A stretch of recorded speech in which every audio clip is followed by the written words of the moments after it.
Today, we are going to talk about our thoughts on Elon running Twitter so far. So as of this recording, we're still, in the middle of, or the end of Q4 actually. And Elon, as of this recording, is still running it. He did put out a poll saying, should I still run Twitter? And I believe it was 60+% of people said he shouldn't be running Twitter. He said he would abide by the results of the poll. So Neil and I were just chatting on this, and we actually moved this episode up because we have some opinions around this. So Neil, you want to go first? Yeah, so I would never bet against Elon. I think he's one of the smartest and best entrepreneurs out there, and he's created so many brilliant companies that are going to change the world. And I think we can all agree on that. But what he's doing, and I ran a 2023 marketing spend survey asking companies where they're going to spend their marketing. And one of the channels I talked about was social media. And I was specifically talking about Twitter ads. And here's interesting, right? 28% of companies, and I interviewed over 8,000 marketers, I believe the number was. I forgot the exact number, but it's like 8,000 something marketers. I'll give you the exact 8,032 marketers. So, all right. 34% of marketers plan on decreasing their Twitter ad spend. When asked why, their main response is they don't agree with how Elon Musk is running the platform and their views of the decisions he's making. A lot of them are political. A lot of them relate to beliefs. And then 28% of companies say they plan on increasing their Twitter ad spend. Number one response why is they feel there's an opportunity to acquire customers for less on the platform due to companies pulling out after Elon bought them.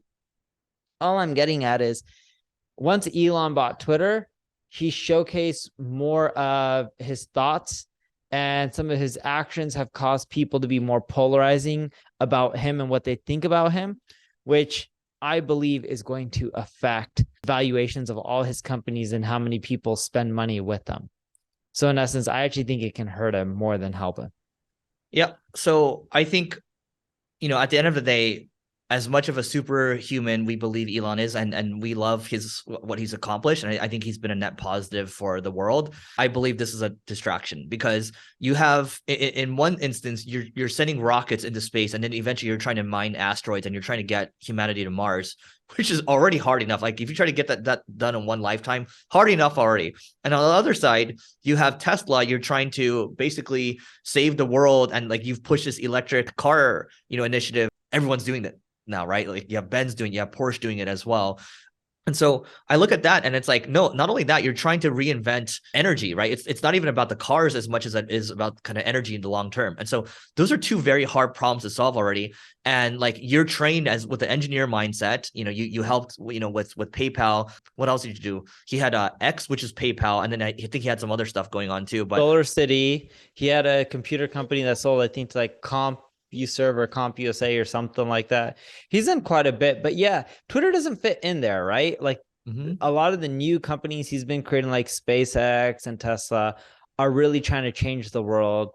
Twitter, there's a lot of other social networks. I don't think he's going to change anything with Twitter. I think there's risk here with all his companies, because at the end of the day, when you have 122 million followers on Twitter, you are one of the most followed people. I think he might be the most followed, if I'm not mistaken.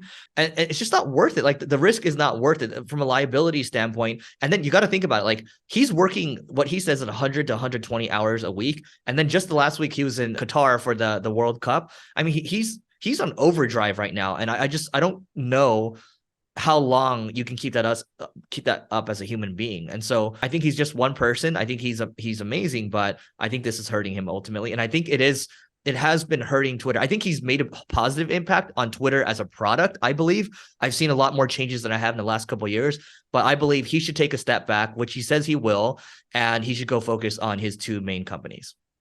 And he should be careful with what he says, because it eventually does affect his corporations, their valuations, their stock prices. And I also just looked this up. He's the second most popular person on Twitter. Obama's number one. Elon is number two. Obama has 133. Elon has 122. Bieber is number three at 113. Yep. All right. So that is it for today. Sometimes you have to use your attention for good, or you're just try to mitigate damage with the attention that you're getting. That is it for today. If you want to come hang out with us in Miami, February 12th to the 14th, go to levelingup.com/founders. It's for 7 to 9 figure founders. It's going to be a good time.